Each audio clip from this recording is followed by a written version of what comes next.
ले नरेशे की नरेश हमरे के कौन चाहिए जा हमान तो घर द्वार रतियों को छोड़ लिया दिन वो छोड़ बाबा फिर आज रतिया के उधर भिड़ा देवा बिहार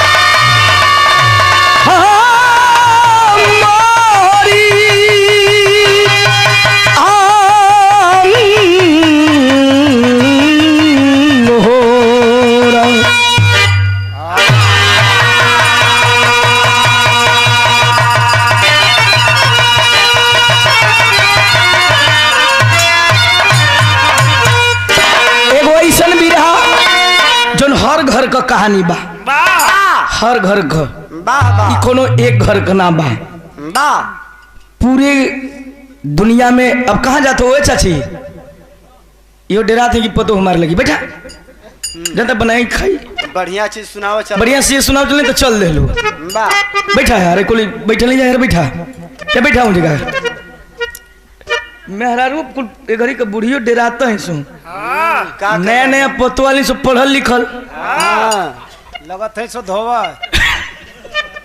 अरे भैया ऐसा ना हो चालन खबीरी भूमिका से भाव दिए कैसे तनी सुना लो कर्म सब ही कभी धना लिखे दोस्तों अरे जन्म पाया है जो इस संसार में एक भाई पे सर बस लुटाए एक भाई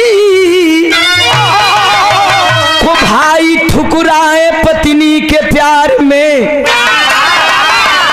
प्रांत हिमांचल के अंदर एक घटना घटी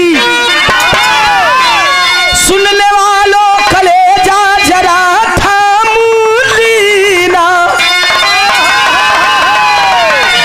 सह नहीं पाओगे इसका धर्मचंद दिल भी हर जाएगा दोष मेरा न देना।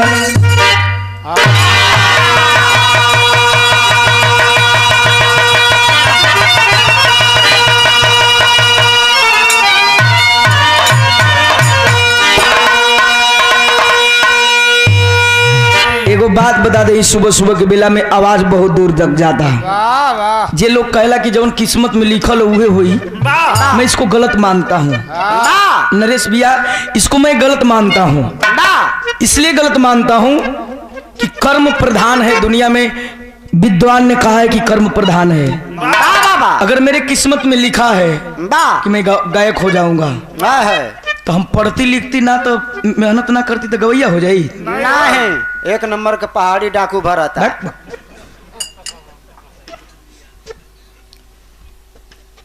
तो कर्म के अनुसार इंसान के हाथों की रेखा बदलती है और माथे की लकीर बदलती है इसलिए कर्म करना पड़ता है दुनिया में सबसे बड़ा कर्म है यहाँ तक कि भोजन करने के लिए भी कर्म करना पड़ता है थाली में भोजन आ जी सोचो कि हमारे किस्मत में है कि हमारे पेटे में आ जी ताई हो ना है हाथ डाले के पड़ी शाम के भोजन के मिला के मुंह में डाले के पड़ी कवि जी लिखलन की कर्म सभी का विधना लिखे दोस्तों जन्म पाया है जो इस संसार में एक भाई पर सर्वस्व लुटाए एक भाई को ठुकराए पत्नी के प्यार में मेहरारू जितना अपना भैया से प्यार करेली सो उतने अपने दुल्हा के भाई से प्यार हो जाए संबंध हो जाए परिवार में मिलवर्तन का भाव हो जाए तो अपन भाई दूर हो जाए जो भसुर बा चाहे देवर बा सबसे पहले वो मानी एगो कहानी इसने प्रस्तुत बा एक लाइन बिरहा में गजल का नमूना बा हमार पसंदीदा गजल बा आइए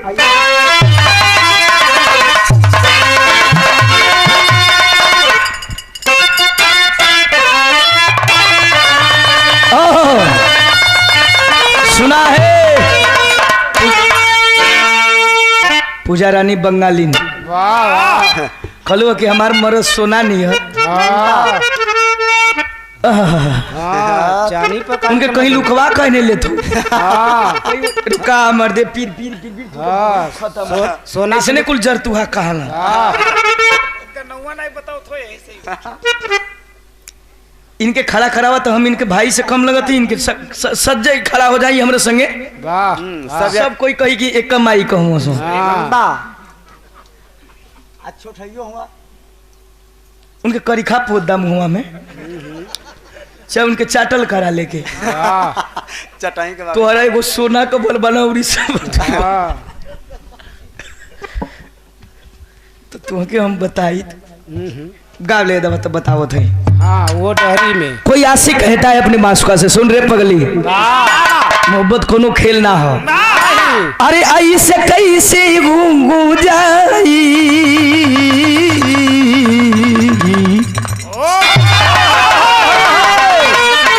अरे ऐसे कैसे हो जाई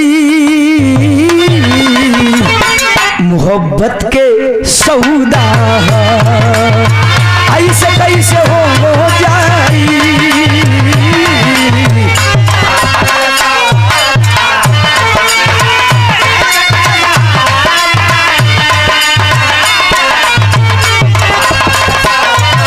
अरे जब ले अखिया लड़ी ना तब ले बतिया बढ़ी ना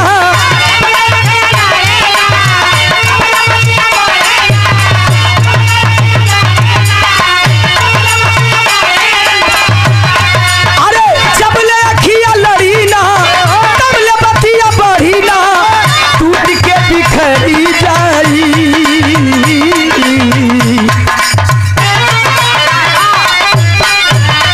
अरे टूट के बिखरी जाई प्यार के भरोदा हो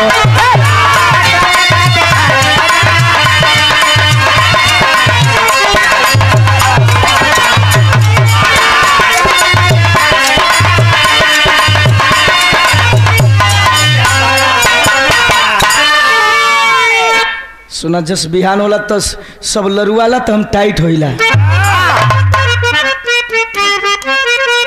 गरीबी का होला तनी से भाव सुना गरीबों के दिल में जी अरे गरीबों के दिल में अरे गरीबों के दिल में जी अरे गरीबों के दिल में जी प्यार का समंदर है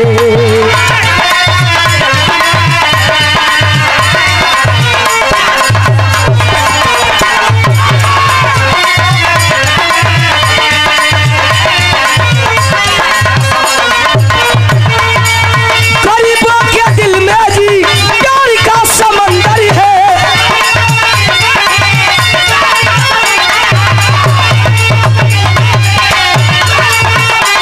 अरे गरीबों के दिल में जी प्यार का समंदर है गरीबों के आँखों में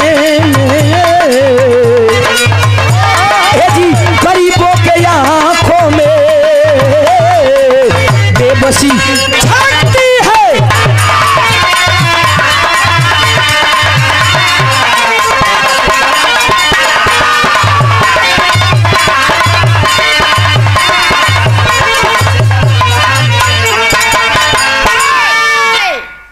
गरीबों की आंखों में बेबसी झलकती है गरीबों के दिल में जी प्यार का समंदर है तुलना करने वाले जमाने के लोग याद कर लीजिएगा जितना गरीब सम्मान करेगा उतना अमीर सम्मान नहीं कर सकता है एक गरीब के दरवाजे पे चले जाइएगा चीनी पानी लेकर के बड़े प्रेम और भाव से आपके सेवा में हाजिर होगा लेकिन अमीर का छेना रसगुल्ला उतना स्वाद नहीं देगा जितना गरीब का चीनी पानी स्वाद देगा गरीबी क्या होती है गरीबों से पूछिए अगर जो गरीबी से झेला है नमस्कार प्रणाम कहानी शुरुआत होगी प्रांतिमांचल जिला सोलन की कहानी है प्रांतिमांचल जिला सोलन की कहानी है खास बत्ती की राजकुमार की जुबानी है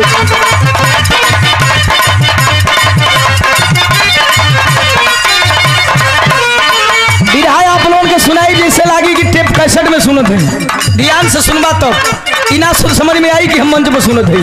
अगर ध्यान से सुनबा तो कैसा जैसन समझ में आई। प्रांत हिमांचल के अंदर एगो जिला सोलन के अंतर्गत एगो गांव खास बद्दीपुर के रहे वाला के रहल गरीब राजकुमार, पत्नी मर चुकी पुत्र वंश दोई साथ रहे, पत्नी मर चुकी पुत्र वंश दोई साथ रहे, दिनेश सुरेश दोनों दाहिनी बाई आंख रहे।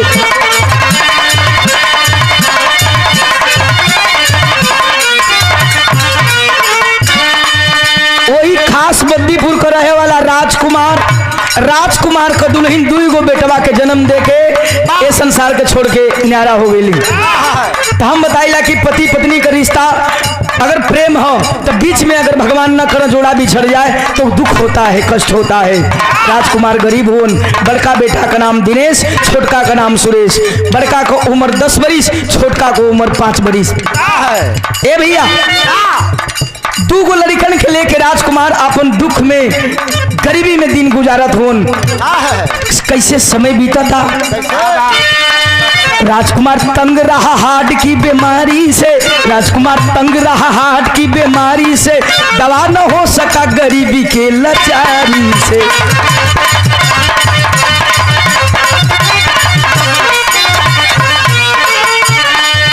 एक तो गरीबी, ऊपर से पत्नी साथ छोड़ दी, दूसरे 2 बच्चे हैं, उन लोगों का भरण पोषण अच्छे से नहीं हो रहा है, पढ़ाई लिखाई नहीं हो रही है, चिंता समाइल, हेडक भइल, तमाम तरह का परेशानियां बढ़ी। बाबूजी, राजकुमार हार्ट का मरीज हो गए, हार्ट का मरीज हो गई। अब 2 गो लइकन के मजदूरी करके कमा के खियावो कि पढ़ावो कि आपन दवाई करावो, यही में मर्द जो है बाबूजी बढ़ता चला गया। हार्ट चरम सीमा पर भइल। आज जब चरम सीमा पर भइल, एक दिन ब्लड प्रेशर हाई भइल बा, बीपी लो होखे लगल। बड़का बेटा दिनेश के बुला के कहलन कि बाबू रे 1 गिलास पानी पिया दे। अब लगता कि हम हो ना बच पाई। बड़का दिनेशवा दौड़ के गल रोवे लगल, ए पापा हमन के माई मर गई, हमन के कोनो दुख ना भल, तो हमन के माई और बाबू दोनों का प्यार देहल, लेकिन तू साथ छोड़ देब तो हमन मर जल जी, केकरे दुआरी जल जी। लेकिन बाबूजी राजकुमार समझावत हो, सुना बेटा एगो हमार बात सुना। का कहलन? एक दिन राजकुमार दिनेश को बुलाया है, एक दिन राजकुमार दिनेश को बुलाया है, अंतिम दम है बेटा बात को चेताया है।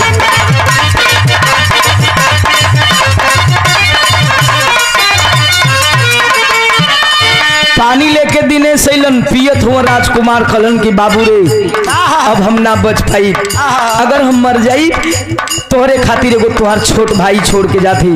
जैसे तू दोनों भाई के मतारी बाप दोनों का प्यार दिली, वैसे अपने छोटका भाई खातिर तू ही ओकर बाबू हो, तू ही ओकर माई, तू ही ओकर भाई हो। समझावत हो। इतने में होत का प्यार पाते थे हमसे, प्यार पाते थे हमसे माई बापू भाई का,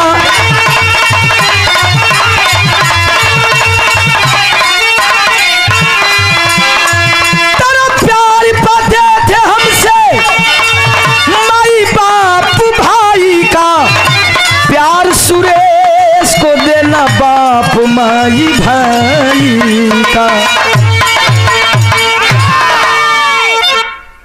बाबू कहलन कि हम मर जाई तो सुरेश खातिर तो ही ओकर माई, तो ही ओकर बाबू, तो ही ओकर भाई हुआ। हमरे सुरेश के आंख में कबो आंसू मत आवे दिया ये बेटा। इतना कहते कहते बाबूजी दम टूट गया। दोनों भाई वही लाश पर गिर के रोत होन। केहू तरह दाह संस्कार कैलन, गांव घर के लोगन के सहयोग से दाह संस्कार भइल। दाह संस्कार कैला के बाद अब बड़का जौन दिनेश होन अपन पढ़ाई लिखाई छोड़ के और मजदूरी काम करे लगलन, अपने छोटका भाई के पढ़ावे लिखावे लगलन। यही से बिरहा ना गावत रही है, यही से बिरहा ना गावत हम जानत नहीं। दिनेश अपन पढ़ाई लिखाई छोड़ के मजदूरी करे लगल, अपने छोटका भाई के पढ़ावे लगल। धीरे धीरे दिनेश को उम्र 18 साल हो गई। आ छोटका जो सुरेशवा बा धीरे धीरे 10-11 साल का हो गई। आ जब 11 साल हो गई गांव घर के लोग हिते नहीं के लोग कलश के भैया दिनेश तू अपन बियाह कल मेहरारुआ जी तुम के 2 रोटी का आलम हो जाई आ तोहर भाई के भी सहारा हो जाई। तू कहीं रह तो बना खिया के तोरे भाई के स्कूल भेज दही। अच्छा तो बाबूजी एगो गरीब जैसन दिनेश रहना वैसने एगो गरीब परिवार के लड़की से शादी हो गई। ओकर नाम लड़की के सावित्री बतावल गई। सावित्री दुल्हन बन के आयल बा तो ससुराल से कोनो महाराजा दीवान पलंग नहीं खे मिलल। उहे पलंगड़ी पहले के जमाना में पलंगड़ी चले बाधी वाली उहे पलंगड़ी मिलल बा वही टूटही झोपड़ी में फूल के से सजौले है। तो सबके जिंदगी में एगो रात आवेले जे के अनमोल रात कहल जाला सुहाग रात। सुहाग रात हाँ भैया ये कैसन होला भैया? लाल रंग का होला।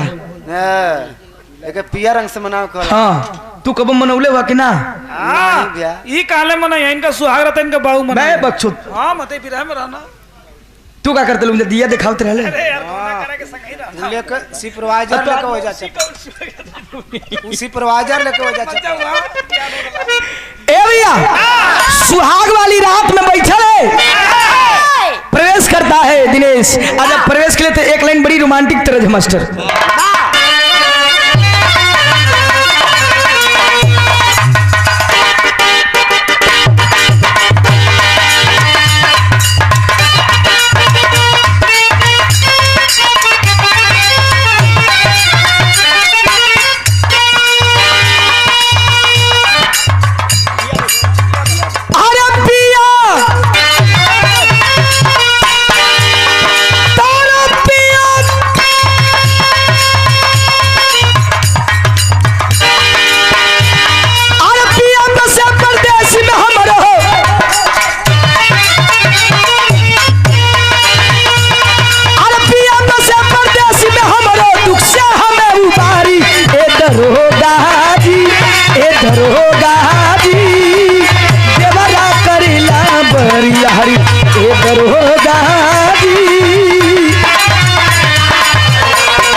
खाना पीना खिया के दिनेश अपने सुहाग वाली रात में पहुंचल हुन वही टूटही झोपड़ी में। खटिया पर बैठल है सावित्री उठ करके अपने पति का पांव छूती है और पांव छूने के बाद घूंघट में है।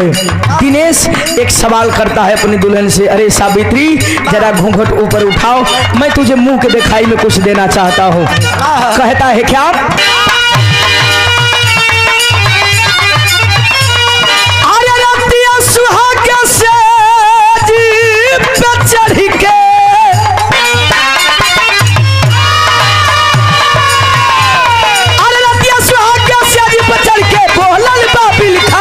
हमारी रनिया हो दुल्हनिया हो लेला कुछ मुहावा दिखाई। हमारी रनिया हो लेला कुछ मुहावा।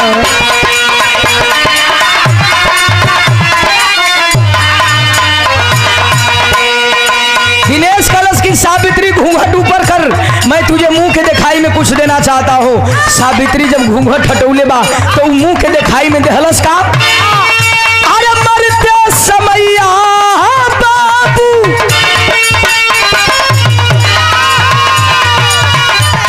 अरे मरते समैया बाबू बाकी एक चेतवले।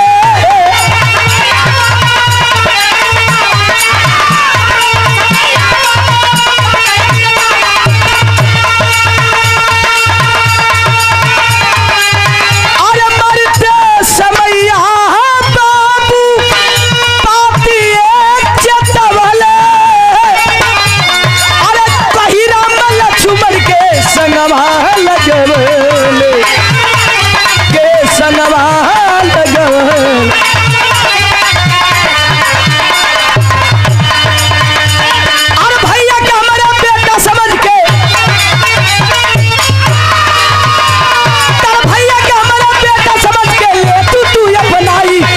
रनिया हो दुल्हनिया हो लेला कुछ मुहावा दिखाई।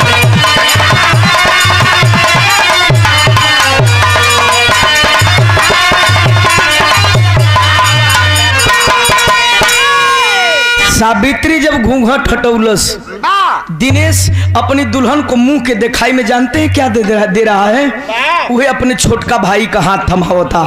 कलश की सावित्री, इस गरीब के पास सोना चांदी रुपया पैसा नहीं है तुझे उपहार में देने के लिए।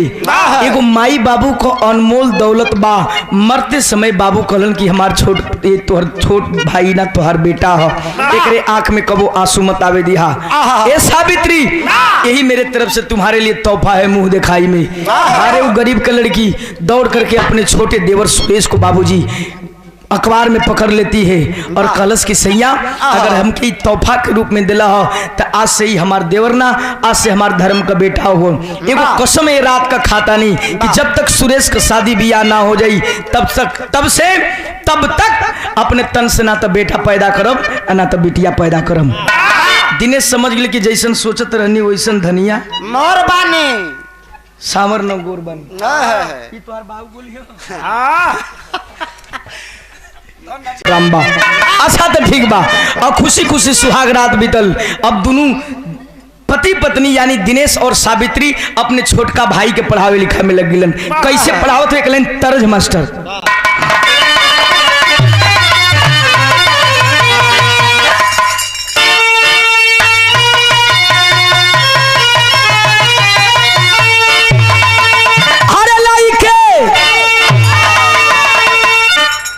हेलो पूजा रानी बंगाली गीत सुना। ई कुल गीत में बहुत ओझन हो और रस भी हो। अरे लाइके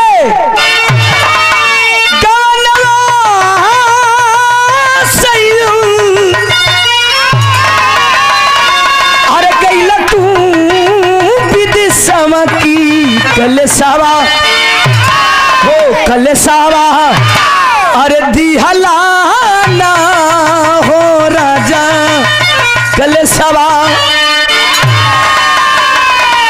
तरस के छोड़ा, तरस से बढ़िया बिरहा का भाव हो। अरे कबाड़ी के बीची, अरे कबाड़ी के बीन बेची, अरे पढ़ावे अपन भैया की समैया। अरे समैया नाजुक बा हो बाबू समैया।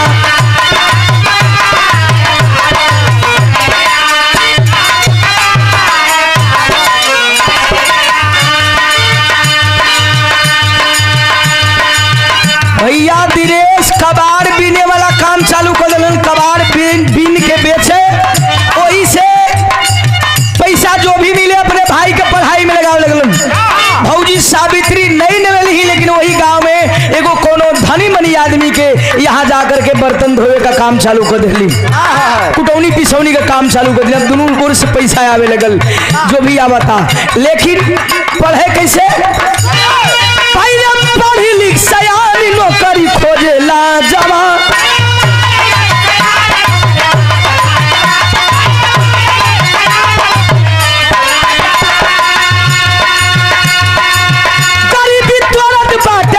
पैसा मांगे बेईमान,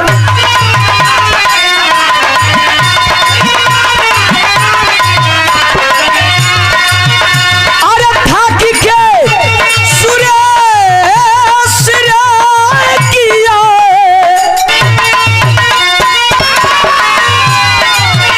अरे थाकी के सुरेश किया भौजी से दुख दैया की समैया। अरे समैया नाजुक बा हो बाबू समैया।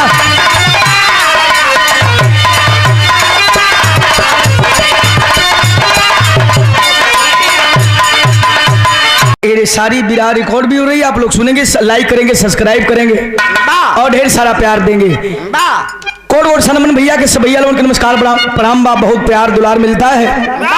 ए भैया अच्छा तो धीरे धीरे मैट्रिक फाइनल किया, इंटर किया, बीए यानी बीए फाइनल करने के बाद सुरेश फार्म अप्लाई करे लगल। जहाँ फार्म अप्लाई करे फिजिकल निकाले, रिटर्न निकाले, लेकिन घूसखोरी के जमाना में पैसा का मांग हो जाए। तुम 1 लाख दोगे तो नौकरी लगवा दूंगा, 2 लाख दोगे तो नौकरी लगवा दूंगा। यही में सुरेश सोचता मने मने हमारा भैया भौजी के पास उतना पैसा नहीं थे, केहू तेरे पढ़ा लिखा के हमके यहाँ तक लिया दलस लोग उतने काफी बा। एक दिन आ करके थक करके सुरेश बाबूजी घुस घुस के नाम से थक के आके भौजी के ही तेरे गोद में लेट के आंख में आंसू लेके कलश की भौजी हमके माफ कर दी है। सावित्री आंसू पोंछती, पगला काहे रो रहा है? हमने कसम खाया है कि तेरे आंखों में आंसू नहीं आने दूंगी, लेकिन क्यों रो रहा है? कौन सी ऐसी कमी हो गई हम दोनों पति पत्नी के प्यार में? कलश की भौजी कमी ना भई, लेकिन दुख इतने हैं कि तो लोग को गरीबी हम दूर ना कर पाई जौने सपना से हमके पढ़ौले लिखौले हो लोग। कहीं काहे सारी बात बताया कि जहाँ जाता नहीं तहाँ घूस का मांग होता। भौजी कहली की चिंता मत करा, हमन अपन शरीर बेच करके तो के नौकरी लगावल जी। शाम का आया है बाबूजी दिनेश कबाड़ बीन के बेच के जब घरे आल हुन, घरे ला के बाद सावित्री खाना पीना बना करके खिला के शाम का पति का पैर दबावत है और आंख से आंसू चलता, जैसे सुरेश को अपना बेटा देवर नहीं बेटा मानती थी। एक बूंद आंसू ही पैर पर गिरल, दिनेश उठ करके बैठ जाता है। का बात बारे सावित्री काहे रो थारी, का दिक्कत हो गई? हम जानत नहीं कि गरीब आदमी बनी उतना प्यार दुलार ना दे पौली तो गे, उतना सुख सुविधा ना दे पौली। सावित्री कलश के हमके सुख सुविधा ना चाहिए, लेकिन जेके हमार बेटा बना के दिले हुआ आज ओकरा आंख में आंसू देखली है, हमके काल 2 लाख रुपया चाहिए, चाहे तू कहीं से लिया दा। दिनेश कहा कि चिंता मत कर, पहले आराम से रात बिता। अच्छा तो बाबूजी सावित्री सो गई, लेकिन दिनेश के नींद ना आवता। 4 जब भोर बजल तब दिनेश घर छोड़ देलन, घर छोड़ के गलन का बिरहा में भाव बदलत है।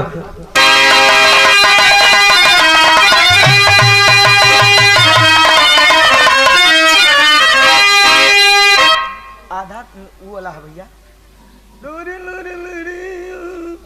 दिमाग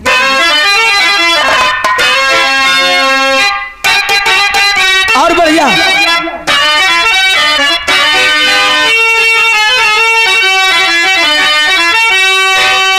4 बजे घर छोड़लन तो गईलन कहाँ दिनेश?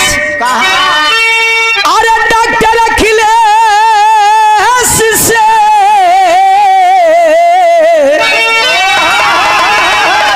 ए बाबू दिनेश जा के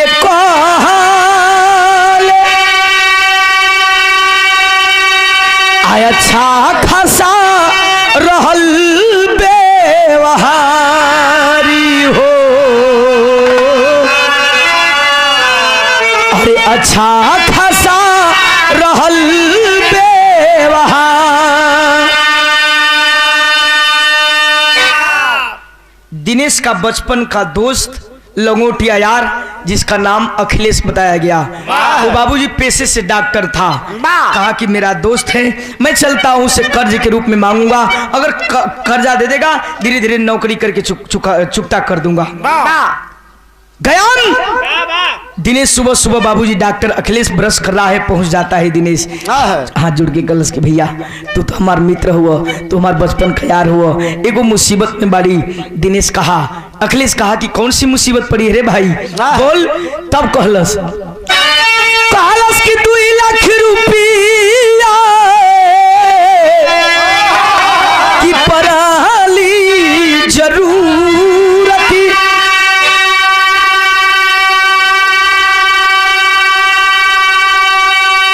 अरे मददी कदा दोस्ती हमारी हो, मददी कदा दोस्ती हमारी। कलश की मुझे 2 लाख रुपए की जरूरत है, दे दो, मैं मजदूरी करके तुम्हारा चुकता कर दूंगा। डॉक्टर अखिलेश हंसा और कहा कि करे पगला, 2 लाख रुपए की मोटी रकम होती है, और जो कोई भी आज के जमाने में कर्जा देता है तो आमदनी देख लेता है कि हमारा कर्जवा चुकाई की नहीं। तेरे पास कौन सी आमदनी है? कबाड़ बीन करके तू 2 लाख रुपया नहीं चुका पाएगा। एक बात सुन, देखा आजकल का दोस्त कैसन होंगे, इस दोस्त से बहुत कुछ न कहते हुए इस दोस्त से आप लोग पर्ता मिला लीजिएगा। उस दोस्त कहा कि एक मेरे पास उपाय है, तुझे कर्जा भी चुकता नहीं करना पड़ेगा। कल कौन उपाय है? तब कहे किडनी के बेचीदा रुपया 2 लाख लेला, अब बनी जाई तोहारो सुता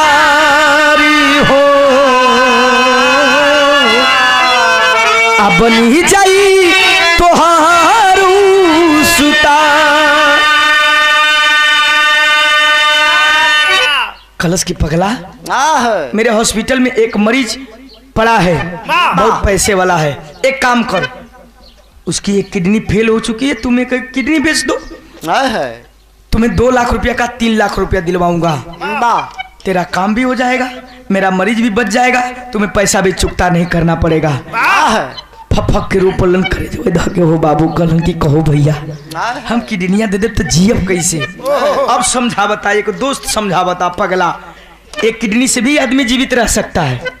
कौन सा तुमको बहुत वजन वाला काम करना है, तुमको कबाड़े बेचना है ना? अच्छा ठीक बा, लेकिन एगो काम कर, पहले हमके पैसा दे दो, हम घरे दे के आए तो तोरे हॉस्पिटल में भर्ती हो जाई। पैसा दिलवाया, गया है घर और गमछे में बांधा है गड्डी का रुपया। दुआरी पर से अपने सावित्री के बुलावता है, सावित्री 12 सावित्री कलश के कैसे साए साए बोले लगना, का बात है? बाहर बुलाता है, कलश की आंचल बाहर कर। आंचल जब बाहर करती है बाबूजी, 3 लाख की गड्डी जब आंचल में डाला, सावित्री रुपया देख करके अवाक हो गई। अवाक हो, मत हंसा कभी जी, ए दादा रुका, अवाक हो गई। कलश की सैया, अभी तक काल तोहरा पास एगो फूटल कौड़ी ना रहे, इतना रुपया तोहरा पास कहाँ से आई? का केहू को चोरी कैला, केहू को गर्दन कटला, केहू के घर में डाका डल, हाथ जोड़ करके रोने लगा। कलश की करे पगली, हम तो के चोर समझ में आवत, तो के कातिल समझ में आवत है, हम चोरी ना कैलिए रे, नम केहू के घर में डाका डल ली है। सावित्री कलश की नहीं हो सैया, तू चोर ना हुआ, डाकैत ना हुआ, लेकिन कलिया तोरा पास इतना पैसा ना रहे, आज पैसा इतना कहाँ से भइल, का कैल हो, कहाँ से ले हो? तब दिनेश कहा कि एक राज की बात बता रहा हूँ, इसे तुम जानना और मैं जानूंगा। कलश की कौन राज का बात? कलश की अपन एगो किडनी बेच दिले, धड़ाम से गिरल, उठल कलश की काकला, कलश की एगो किडनियां बेच दिली है। कलश की जियब कैसे, हम के करे सहारे जियब? कलश की पगली, एगो काम कर, जी सकब ना तो मर जाइब ना, दुनिया जमाना का लोग हमके ताना ना मारी। एगो काम कर, हाथ जोड़ करके खड़ी होगी। कलश की कोनो जिंदगी में बहुत बढ़िया पुण्य कैले हो तो तुमके पति के रूप में पौले ही कहा कि इस राज को सुरेश को पता नहीं चलना चाहिए, ले जा पैसा दे दे। बाबूजी इधर हॉस्पिटल में आके भैया भर्ती हो गए, ऑपरेशन भइल, किडनी एगो डोनेट कर दिलन, एगो किडनी बेच दिलन। यार भौजी जब पैसा दिले ही सुरेश के, गया घूस दिया, ज्वाइन किया। जब नौकरी ज्वाइन करने के बाद घरे आई तो एक लाइन रोमांटिक तरज लगा था, मास्टर साहब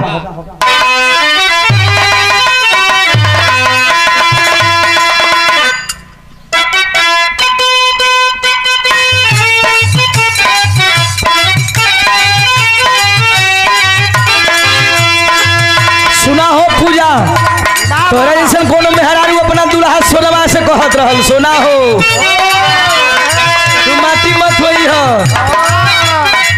दुल्ही कहे कि बनी जाली पिस्टिक हमारा,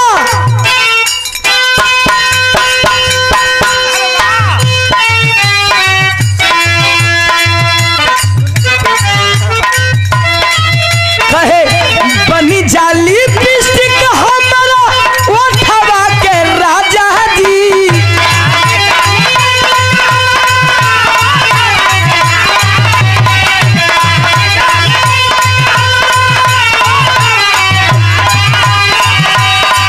अरे बनी जाली पिस्टिक हमारा, उठवा के राजा जी। अरे राजा जी, अरे राजा जी, चुसत रहब होले होले, आई बड़ा मजा जी, चुसत रहब होले।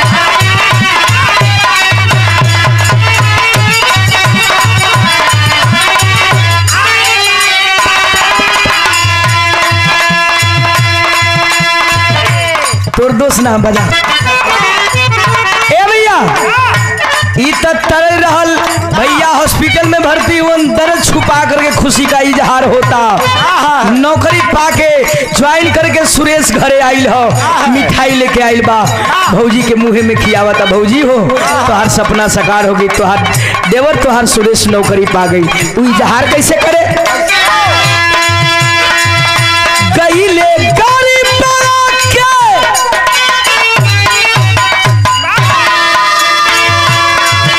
अरे गईले गाड़ी पड़ा के तू खावा वो राई जी।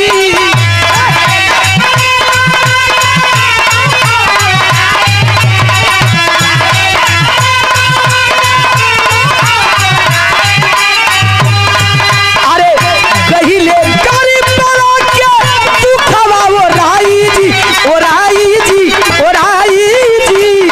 भौजी का चरण चूमे नौकरी के पाई जी, भौजी का चरण।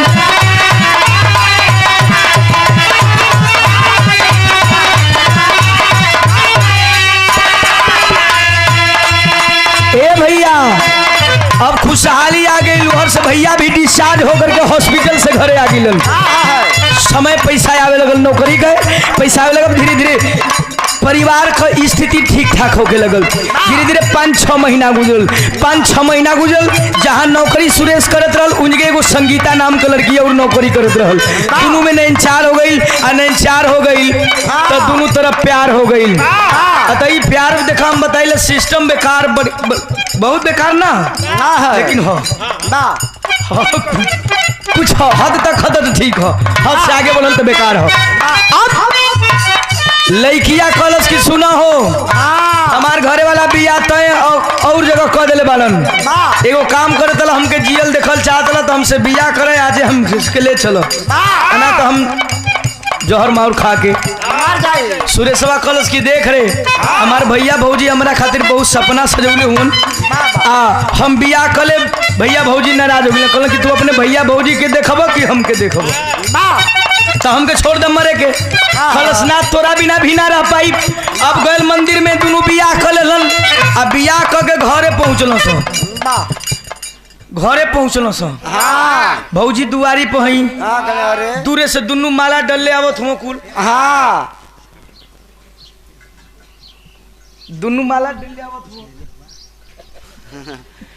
भौजी देखली कहली के अरे हाउ तो चाल ढाल से लगता कि सुरेशवा, लेकिन मेहरारू कौन लेके आवत लाल साड़ी में।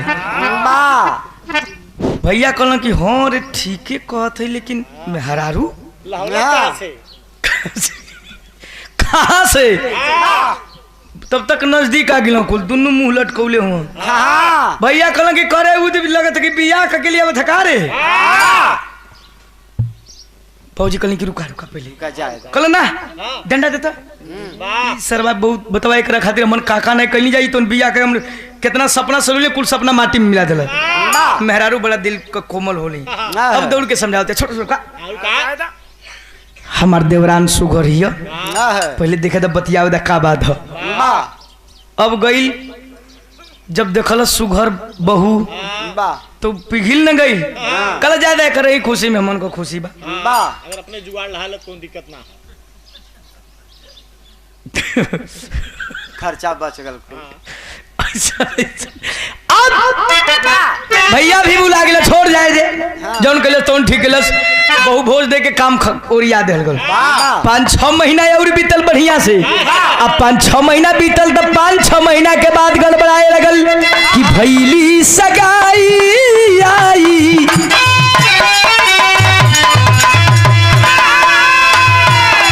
अरे भैली सगाई आई गई दुलंगिनिया।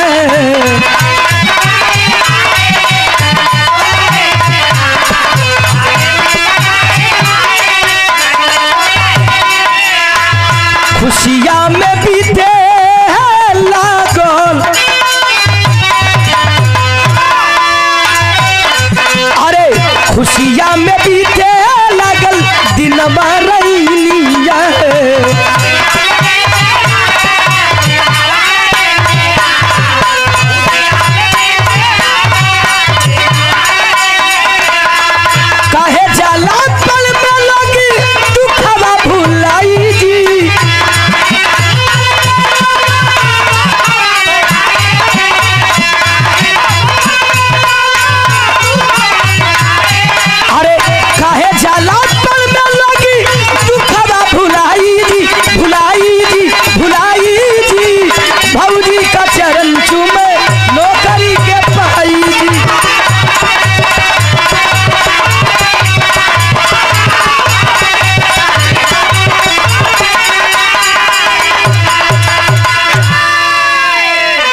माला डाले लू है दे को माला मुंह डाल दी तोरे लसन थोड़ी प्यार करीला प्यार हमसे ई रिकॉर्ड करियो कुल डाल दिया कुल हमारे घरे हो जी झगड़ा अरे का वो करबू? प्यार नहीं ना ला तब तो अपने विरह गवन की वो प्यार प्यार कितना होला सम्मान होला देखो जयमाल होत हाँ सुमंगली वाह बग बग इस लोग भी पढ़े पढ़ देना पंडित जी का जय हो गलका यह कुल करवा लोग तुम फिर घरे जाए लायक ना रह जाए हाँ हमार मलकिनिया का नंबर जानत हो का देखा पर मौसी सुरावत बड़ी विराह की बहुत सुंदर गायिका ये होला जाला और पूजा रानी बंगाली के नाम से जानल जाते हैं। एगो बात कहलिए कि हमारी साड़ी लेके अली तो कितना लोग साड़ी विराह तो आकली माना जितना सूट सलवार में तू गा सकलू तोरे शरीर फ्री रही ना फ्री रही ये कुल आगे झोंके झोंका वाला का काम हो ऑर्केस्ट्रा नहीं है याद बुरा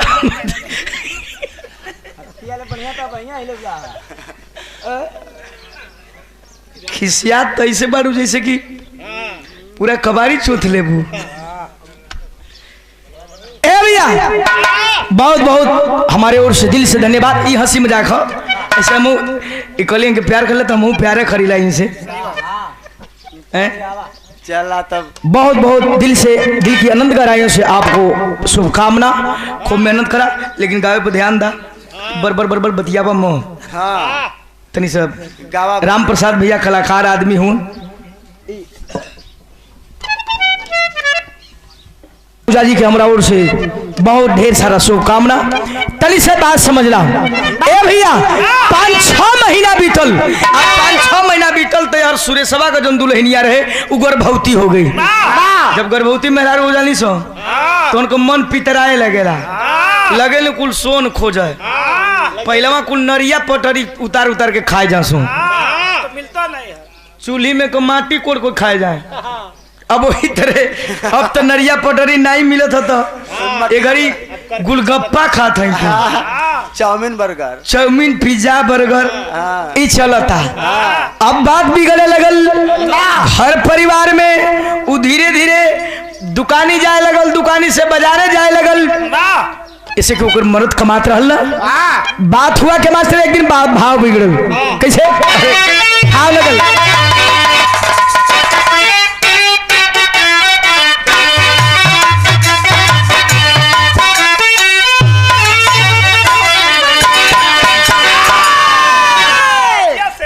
गीत बा गीत से बढ़िया भाव बम।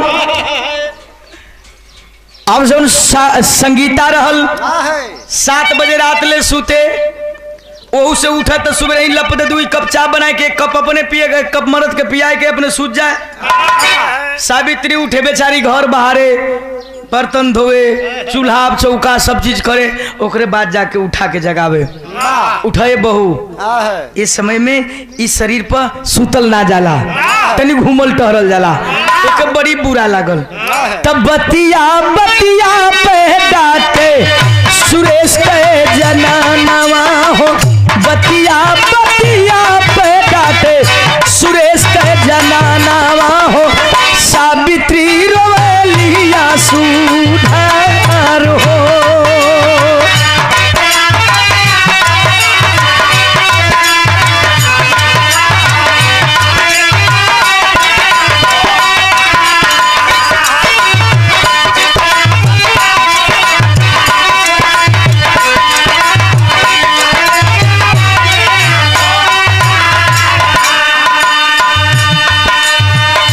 दूसर समझ में आवे लगल कि हमके देख के जरे लगली तब सहिया कमाल हम बैठल सब खात बाटे अरे पतिया का घाव बरियार हो अरे गर्भवती रहली सुरेश के जननावा हो गर्भवती रहली सुरेश के जननावा हो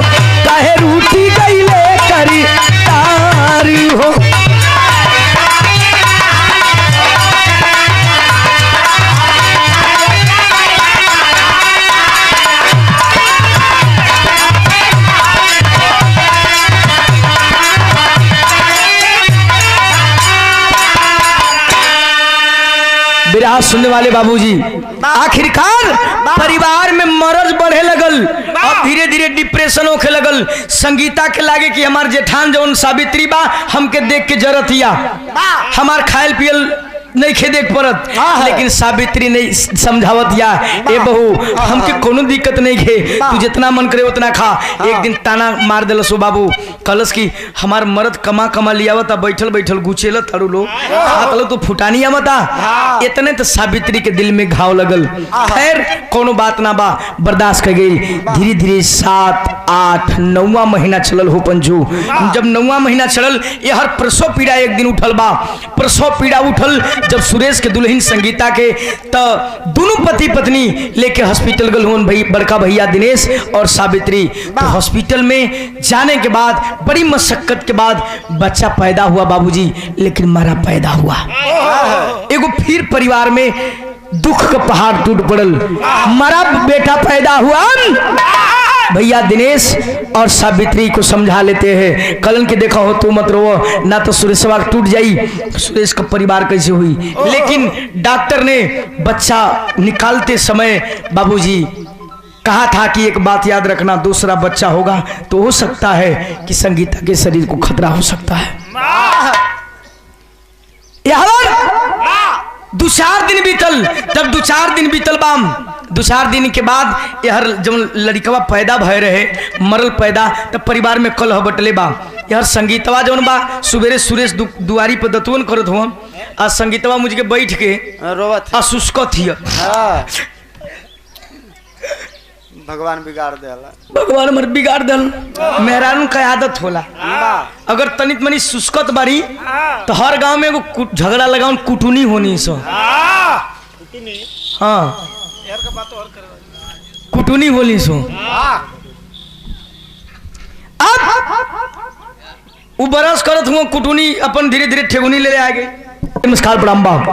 अब कुटुनी आ गई, धीरे धीरे ऊंचे पर आवे कल झुक के ओकरे पजरे गई, कलश की चुप आ जा, मत रो बचिया। अब देखा मेहरारू के स्व मिलेला पूजा ना, जब धीरे धीरे सुस्कत रही सो, अगर केहू कोनो मेहरारू कदने से ज्यादा मत रोवा, काहे रोवत हो, तो हर दुख देख के तो हमार करे, तब चिल्ला चिल्ला के रो लगे और चिल्लाए लगे कि और आदमी झूठा हमके कह के नहीं चुपा जा। वही तरह कलश अब कुटुनी कलश तो कलेर कलेर रोवे लगे, आमा जी हो आमा जी हमार कोखिया भगवान मार देना हो आमा जी। तो कनवा में कुनी कहते चुरा तो भगवान कोखिया मार देना कि तोरे घरवा में कदमी मार देला कल्ला बजा देलस, बजा देलस। कल खा के कलू अबू रोवत रहे तो चुपा के कल कि का कलू हा, तो कल पगली हौ तोर जौन जेठनिया अइली करे उ जहिया कहल बिया त एक धीरे धीरे 15-16 साल हो गेल, ओकरे लइका नहीं बोलस, उ बाझिन नहीं है, ओहे तोर कोखिया मार देलस, से तोर लइका मुंगल भलब ला ला। अब तो जो रोवत गावत रहल उठा लेलस लुग्गा की, अरे पूरा देखेबी बहुत खराब आदमी ओकर बात कत है। आ उठौलस लुग्गा पहुंच कल करे अपने मर्दा जहां पर सवा करत रहा सुरेशवा के कल कहो मार भैया भौजी वाला होला, देखला देखला अपने भौजी का देखला है तार भौजी हो तार भौजी वो बरस कर की करे तोरे कोनो कुकुरौछी लगल है सो कौन ची भौजी भौजी कैले का मतलब कर तार भौजी हो तार भौजी बाझी नहीं हमार कोख मार देली है। उठल बरस वरस फेंक के खिला तेरी ऐसी के मारलस कर खाए के उन जगह ऐसे लाग जाई मर तो हके ना हो ओके कलश की मरलस ऐसे ही मरलस एगो ऐ पर लागल तो उन जगह ऐसे ऐसे करे लगल कलश तेरी ऐसी की तैसी हमार देवी जैसन भौजाई की बाझिन बना। ए भैया मच्छर मारत हो जाका आराम से मारा। कलश की हमारी देवी जैसी भाभी को ऐसे बोल रही है, निकाल निकाल निकाल। कलश की यहाँ तो जाते हम नहीं हो, कल जल्दी निकल यहाँ से, हमारे देवी जी से भाभी के ऊपर लाल छलंगा काट ले तो टंगरी कल जात ही एकदम कोहमत जल्दी निकल अपन लुग्गा गुदरी चतलस काकी तरह चल देला कल जात ही कल कि निकाल जो निकल हाँ निकल जल्दी हाँ गइल चल गइल नैहर हाँ इहो अपन कल छोड़ छोड़ साला जो हमारी भाभी हमारी मतारी के समान है हमारे भाभी के बाजिन कह दी अब धीरे धीरे 10 दिन बीतल 15 दिन 20 दिन 25 दिन 1 महीना बीत गल हाँ तो एक कुल महीना में गुलाबी ज्यादा पड़ेला कवि जी एक कुल महीना में रात तो बिता लेबा लेकिन भोर बड़ी कष्ट से बीतेला भोरे में अब जो वही नौकरी कके आवे भौजी खाना दो खा पियो आज वही करवट फेरे पार्टी पकड़ा हो आज वही करवट फेंके तो वह पार्टी पकड़ा तो चिहू के उठे अच्छा नहीं हर गई नू ऐसा भी तो नहीं नहीं एक करवट फेरे तो वही तो पार्टी पकड़ा एक दिन अच्छा तो मेहरारू ऐसा न चीज है पूजा तो सही कल के ढेर जानी आई ना ढेर जानी गई ना तुम्हार दोस्त ना ना ना मेहरारू ऐसा चीज है कि बड़े बड़े लोगन कल पारा लो हो जाएगी बड़ा बढ़िया जेल जानी अखड़िया ना उन जानी तो सिकुरी जाइए राम रहीम जैसा करी ना राम रहीम आसार अमलियर आदमी को उनसे ऊपर ऊपर का संत महात्मा भी ए भैया भोरही में उठल मेहरारू के याद सदौलत मोटरसाइकिल घर में ढकेल के ले गल कुछ दूरी हाँ भैया भौजी ना सुन 500 मीटर दूर ले जाके स्टार्ट करके गल ससुरारी किरिन फुटल बड़ खटखटावे लगल करे हे संगीतवा खोल के कल के पहले खोल कबाड़ी खोलो तो कलस के आग ले नहीं रहू हमार कल का हो के हल ले मर भैया भौजी वाला बन रहा हो जा जा भैया भौजी के लेके चाटा यहाँ का चटवा यहाँ खाइला कल सुन देख गुस्सा में भर कुल चल गए ना चलब तो एगो शर्त बा कल कौन शर्त कलस की चलब तो अपने भैया भौजी से अलगे रहबो कल भैया भौजी से अलगे रह जाए लेकिन तो से अलगे ना रहो लेके घरे गए बाम जब ही दरवाजा पर घल बाबूजी हर भैया और भौजी परेशान हो इंतजार करते हो सुरेश सभा के देखलन पूछलन कारे बाबू कहाँ कर लो सीधे गल कलस की भैया एगो शर्त बा बड़ा दिन हमन के एक दो भाई के एक में बनल अब एगो काम करे कि अब हमन का अलगा हो जाए अब तू अलगे हो जा हमन अलगे हो जाली बाबूजी बड़का भैया रोवे लगलन अरे पगला का बटबे छोटी गो अगना बा दुइये गो घर बा का बटबे बंटवारा मत करे मुन्ना अपने भाई के जीते जी मत मार लेकिन ना माना था जल्दी से घर में जाकर के बाबूजी और चौका बर्तन सब दाल चाउर दो जगह करे लगल तब भैया एगो रोक के बात कहन कलेजे टुकड़े टुकड़े हो जाएंगे क्या कहा मास्टर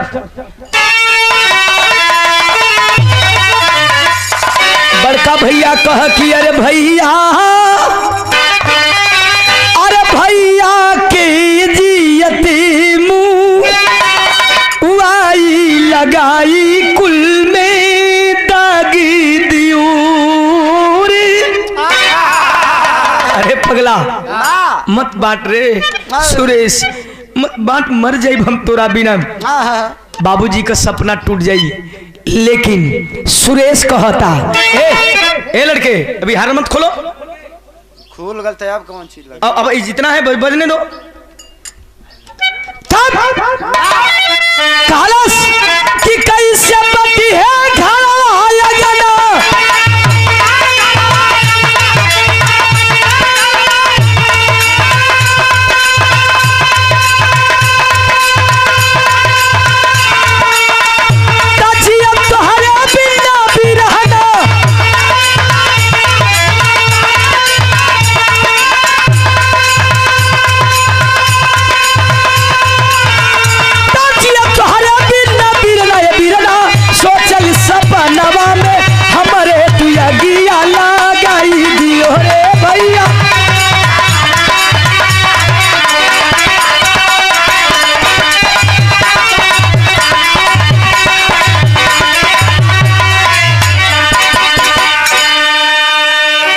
भैया भौजी रोवत बिलखत रह गए लेकिन सुरेश बाबूजी दाल चाउर थरिया बर्तन अलग अलग बांट दिया हाँ। आ जब अलग अलग बटले बा ते हर त एक छोटी सी अगना में 2 गो अगना हो गई, हाँ। दीवार पड़ गई। ते हर सुरेश और सुरेश के दुल्हन तो बड़ा खुश बालन, लेकिन भैया भौजी रोवत होन। हाँ। हमन जेकरे खातिर सब कुछ खेवरा देली, जेकरे खातिर सब कुछ लुटा देली। हाँ। गौर करेंगे आखिरकार भैया भौजी हर बिलखत होन यार, सुरेश बढ़िया से नीक नोहर बना के खाता। हम दोनों कलाकारों को सम्मान किए, बाबू के बहुत बहुत प्रणाम, सब भैया लोगों के नमस्कार प्रणाम बा। लेकिन भैया भौजी कैसे बनावा खाओ हो भैया, दिल पर फाट टूटल बा। वही रात में 12-1 बजे रात के सावित्री अपने सैया से एगो बात करनी, बिरहा में टेरी से भाव लगल।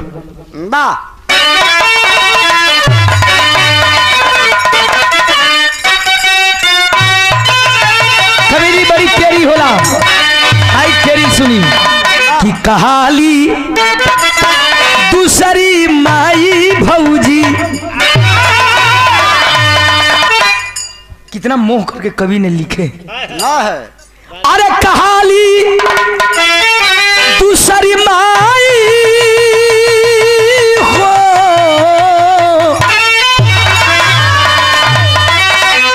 ओ कहाली दूसरी माई भौजी।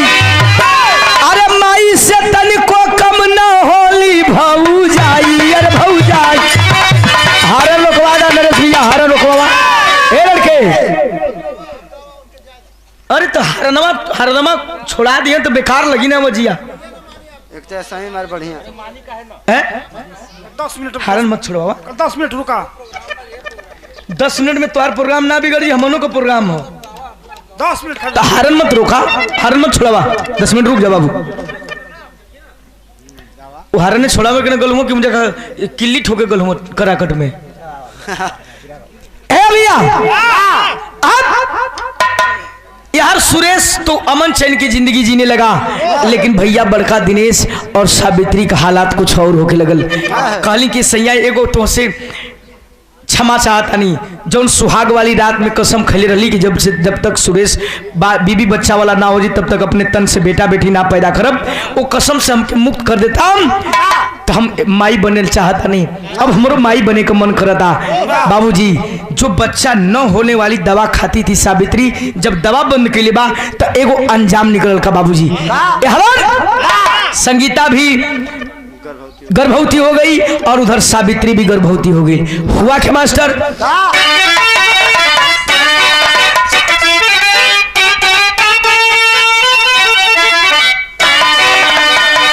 हर ममता मतार के अरे नारी का बहू भई लेना। अरे एक दिन बैठली रहली अपने अंगनावा।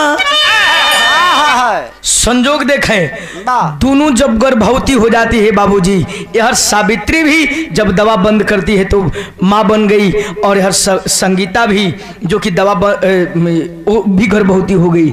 समय धीरे धीरे गुजरा। जब 9वां महीना चढ़ल, 9वां महीना के बाद बाबूजी एक दिन प्रसव पीड़ा उठल। बड़का भैया दिनेश अपने दुल्हन सावित्री के उसी डॉक्टर अखिलेश के यहाँ ले जाते हैं। जब ले गलन तो एक कुछ ही पल के बाद एक सुंदर सलोने बेटे को जन्म देती है सावित्री। बेटा के देख करके दोनों पति पत्नी फूले ना समात हो। डॉक्टर अखिलेश कहा कि अरे पगला दिनेश, तेरी तो लॉटरी लग गई, तेरा बेटा बहुत खूबसूरत पैदा हुआ है, मुंह मीठ कराओ। और जब मुंह मीठ करावे खातिर घर में आल हूँ भैया, ते हर देखत हुआ काम कि जौन संगीतवा छोटका भैया का दुल्हनिया रहल वो दर्द से छटपटात रहल। अब अपने आप के रोक ना पौलन, वहू के लात के सगड़ी पर ले जाकर के एक वार्ड में भर्ती किलन। एक वार्ड में भर्ती किलन तो पुनः जो डॉक्टर कहा था कि अगर संगीता के दूसरा बच्चा होगा तो हो सकता है कि दोनों में से किसी एक को बचाना पड़े। उहे नौबत आल हो भैया। यहाँ दिनेश के दुल्हन के एगो बेटा पैदा भइल और दूसरे वार्ड में फिर जो बच्चा पैदा हुआ सुरेश का, वो फिर मरा पैदा हुआ। यही से कहल जाला कि ऊपर वाले के लाठी में आवाज नहीं होती है, ऊपर वाले के लाठी में आवाज नहीं होती है। अब जब ही मरा बच्चा पैदा हुआ, संगीता का हालात कुछ गंभीर होने लगा। डॉक्टर आया और कहा भैया दिनेश तेरी बहू का स्थिति बहुत गड़बड़ है, अगर बचाना चाहते हो तो काम करो, उसको होश में आने से पहले उसे बच्चा का इंतजाम करो, अगर बच्चा मिल जाएगा तो शायद बच्चे को देख करके वो बच सकती है, नहीं तो सदमा बर्दाश्त नहीं कर पाएगी।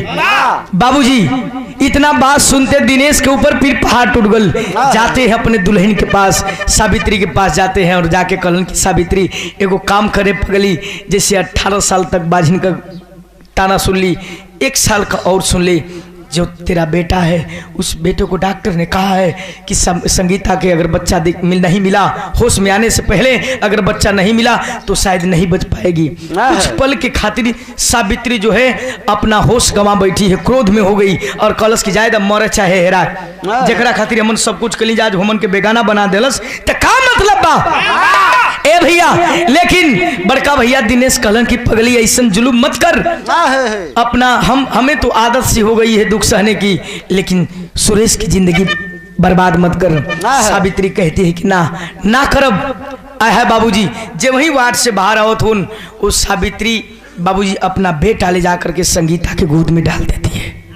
जब संगीता के गोद में डलले बा, डॉक्टर गया और जब देखा तो कहा आकर के दौड़ के कि तू लोग इंसान है कि देवता है, क्या है मैं कुछ नहीं समझ पा रहा हूँ। यह हर बेटा के पौलुस सावित्री तो खुशी से झूमतिया, लेकिन यह बाबूजी भैया दिनेश और सावित्री के ऊपर पहाड़ टूटल हो। बेटा के लेके आल हो लोग, मैं गांव मिठाई बटाता, लेकिन बड़का भैया दिनेश और भौजी सावित्री की एक को मिठाई नहीं मिलल। रो के बितावत है। धीरे धीरे 2 साल का लड़का भल, जब 2 साल का भल तेगो घटना घटल। का घटल?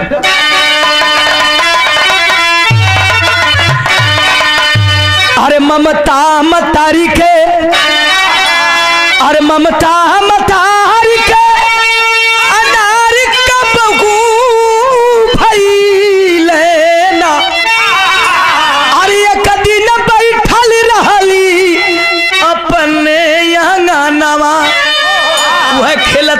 नमा, अरे अगनमा में आई गई ले गोदी में उठाई दिहली पगली माया नवा। उ लड़कवा जौन सुरेशवा वाला लड़कवा रहल उहे दौड़ के एक अनवा में से गेना मारत एक अनवा में चली आल।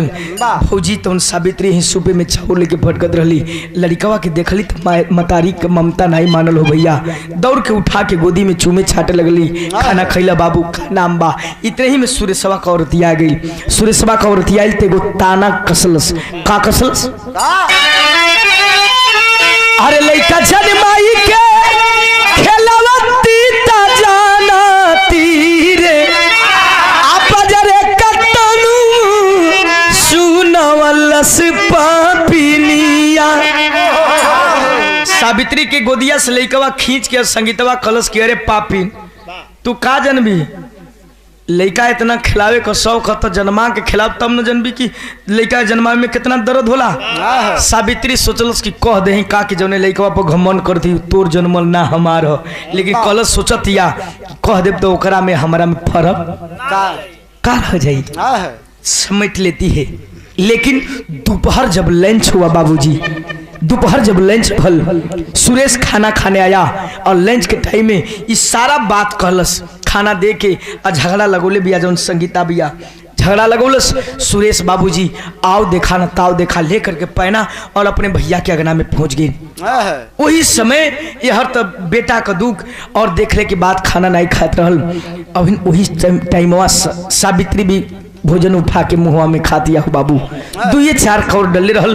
तब तक सुरेश बाबूजी लेकर के पैना पहुंच गया और बाल पकड़ करके लगा मारने, खींच करके लाता है आंगन में और लगा मारने। तो हुआ कि मात्र बिरहा में आल्हा लगल।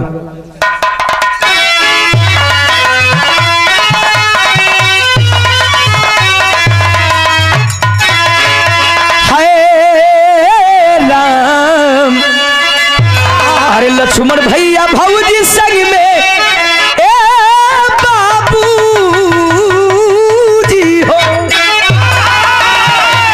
लक्ष्मण भैया भौजी संग में गैला पिया पनमा बाबू।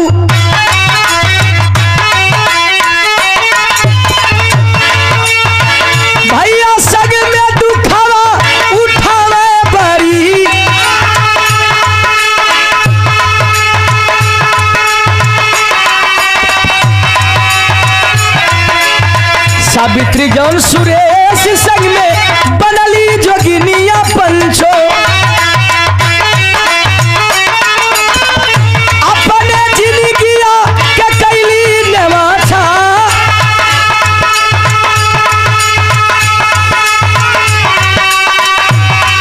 अरे कोने कहे बिलरिया बनल बिया आज बदली बाबू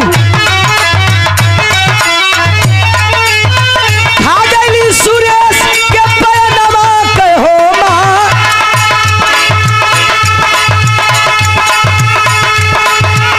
रहली बेहोश गिरल अपन बखरिया बाबू सजिया कैले जब सिनेसी सरदा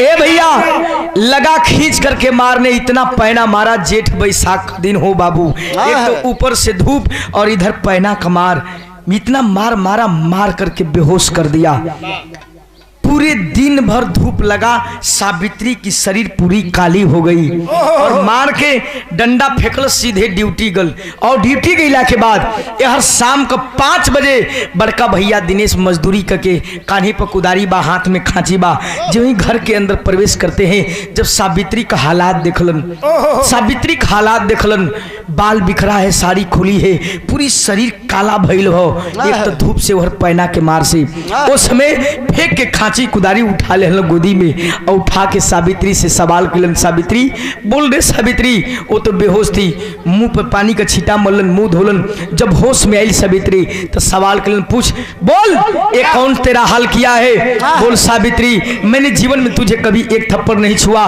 कौन ऐसा हो गया जो कि आज तुम्हें मारने पर मजबूर हो गया और मार करके तेरा ये हाल कर दिया सावित्री कलश के सैया जवन मार खैले बाड़ी ओके भुला जा ई मत पूछा कि के मरले हो आई हर सुरेशवा केवाड़ी के पल्ला तर होके सुना ताकि देखी कि भौजैया हमार कौन झगड़ा लगावतिया भैया से का कहतिया तब तक दिनेश कहा कि नहीं सावित्री अब पानी सर से ऊपर चढ़ चुका है बता ए तेरा हाल कौन किया है आज तो के केहू मरले बा कल हमके केहू मारी मरलस के कलश की सैया ना बर्दाश्त कर पैबो हम जब दुख सहे के बाद सह लेली लेकिन तू अब मत पूछ कहा कि नहीं बताना पड़ेगा तुझे तू बताओ तब भौजी बतावे 2 नंबर लगा मास्टर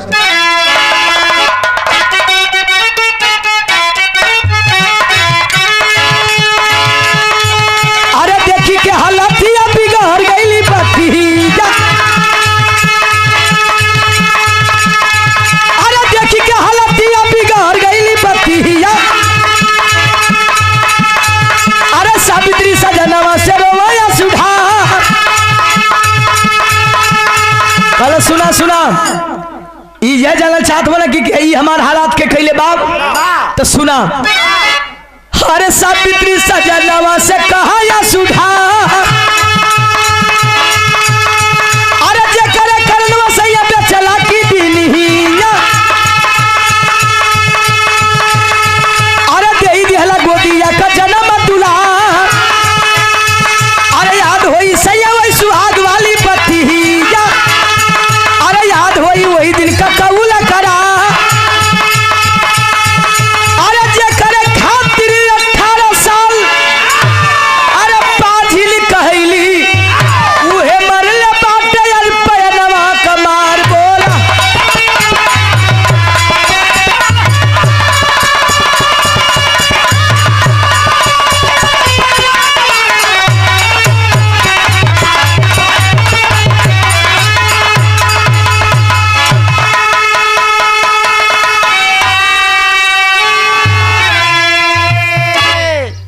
कलश के सैया यह न जानल चाहत बा तो सुना जेकरे खातिर तू जेके पढ़ावे खातिर जेकर नौकरी लगवावे खातिर अपन किडनी बेच देला जेकर दुनिया गुलजार करे खातिर अपन दुनिया उजार कर देला हो सैया आज हुए हमके बहुत पहना पहना मरले बा जेकरे खातिर 18 साल तक हम बाझिन कहली आज सुरेश हमके मरले बा हाय मुक्का मार के छाती पर गिर गिल करे पगली तू तो ऐसा चीज बता देली ना तो कि हम गरियाई सकीला ना तो मारी सकीला एगो काम कर चल आज तो के मरले बा कल हमके मारी तो हम तो मरी जाबे एगो किडनी कब मरी एक एगो किडनी के सहारा कल हमके मारी तो मरी जाई।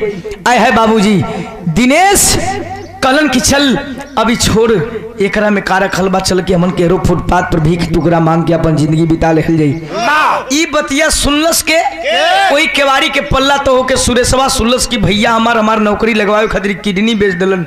जौन हमारा औरत के पास बेटा बा हमार बेटा ना बल्कि हमारा भैया भौजी के बा। हमार भौजी हमारा खातिर 18 साल तक बेटा बेटी नहीं पैदा कली कि हमरे प्यार में दुरा पैदा हो। ये सुन के और सीधे दौड़ल भागल गल कहवा वही डॉक्टर अखिलेश के पास जाता है और डॉक्टर अखिलेश से कहा कि भैया अखिलेश एक बात बता दे, बस एक बात बता दे, हमारे भैया रुपया कहाँ ले पौलन? हमार औरत के पास जो हमारा पास बेटा बा बेटा के कर बा हमार बा कि हमारा भैया के बा। हमारा भौजी के 18 साल तक बेटी बेटा ना भइलन तो काहे ना भइलन? डॉक्टर चेयर पे बैठा था और उठा गुस्से में लाल था, कहा कि निकल निकल। अरे साले तुम्हारे जैसा भाई बल्कि बगैर भाई का हो तो ठीक रहेगा। तूने जिस भाई और भौजाई का अपमान किया, जिस भाई और भौजाई को ठोकर मारा, वो देव इंसान नहीं इंसान रूप में देवता है। मेरे ही यहाँ से मैंने भी 3 लाख रुपया दिया था तेरे भाई के एक किडनी का दाम। जिस बेटे पे तेरी औरत गुमान करती है वो बेटा तेरा बेटा नहीं बल्कि दिनेश का बेटा है। मैंने ही तुम्हारी औरत तुम्हारी भाभी को 18 साल तक बच्चा न होने वाली दवा चलाता था और तू उस देवता जैसे भाई और देवी जैसी भौजाई का अपमान कर दिया। निकल जा। इतना सुनते बाबूजी आल तब तक कि हर भैया भौजी अपन लेके लुगा गुदरी और चलल होन। जब चलल होन तब बिरहा में खड़ी से भाव लग रहे या तब तक पहुंचल है सुरेश कैलाश का मास्टर।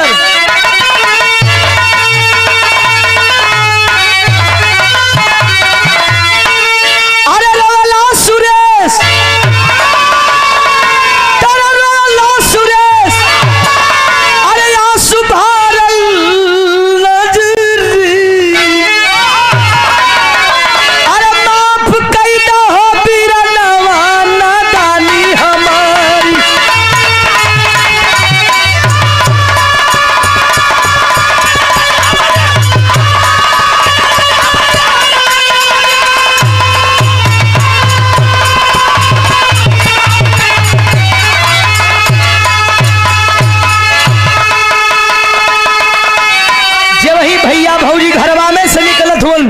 जाके सुरेशवा गोड़वे छान दिलस। बहुत भारी गलती हो गई, हमसे चूक हो गई, हमके छोड़ के मत जा ना तो हम मर जाई। भैया कलैया छोड़ावत हो ना हो बाबू ना। अब तू खुश रहा, तू बड़वार आदमी हो गल वाला, पैसा वाला हो गल वाला। आज भौजाई के मरला, कल हमके मरब मर जेब हमके जाए दो। लेकिन सुरेश एगो बात कहलस, अरे माई बाबू मरी गईले, माई बाबू पवली आ तोहारा की बातें कबो तू और ना कहावली।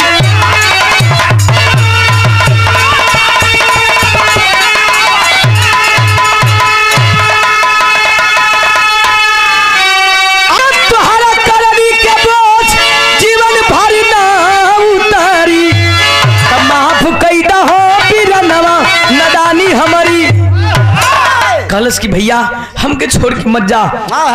तब तक इतना मार खाने के बाद भी सावित्री के पास जाता है कलश के तू तो हमारे भौजाई नहीं माई न हो का बेटवा गलती कर दे तो मथारी छोड़ दे।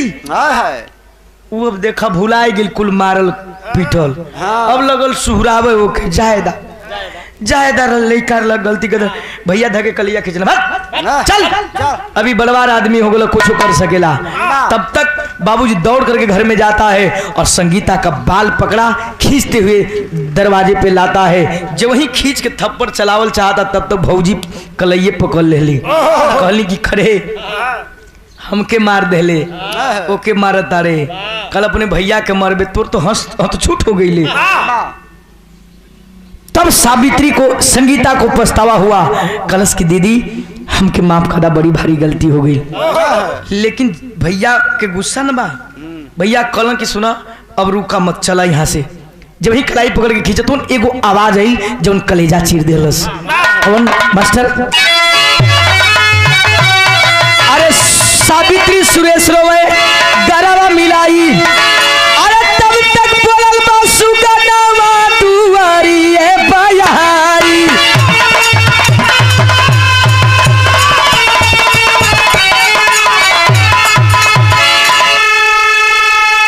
ए भैया जब ही बड़का भैया दिनेश सावित्री का हथवा खींचत जात होन तब तक छोटका लड़का जन 2 साल का रहल वही दुआरिये पे कहता है ताहो पापा ता मुंह के थोड़ के जात हुआ लड़का का बोली कलेजा फाड़ देलस जैसे गाय बछड़ा के पाके दौड़े वैसे दोनों प्राणी घिघिया के दौड़ के जाके उठा लेलन नारे बाबू तू के छोड़ के कहाँ जा ली।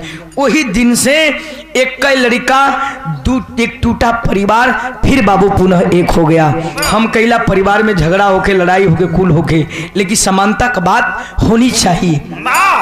हर जगह होला हर परिवार में होला लेकिन ऐसा न होके कि कलह हो जाए एक दूसरे दुराव हो जाए। आज भाई भाई कहाँ से कहाँ हो जाता हूँ कि बेटी बेटे का बिया कर दो भाई भाई नहीं खाते हुआ यही रहा मेरे विरहा की कहानी। ऐसे एक शीर्षक रख ली भाई भाई का आखिले में घराने से परिचय लगे। गुरु बिहारी पर तुझे धन है तेरी माया काशी बुल्लू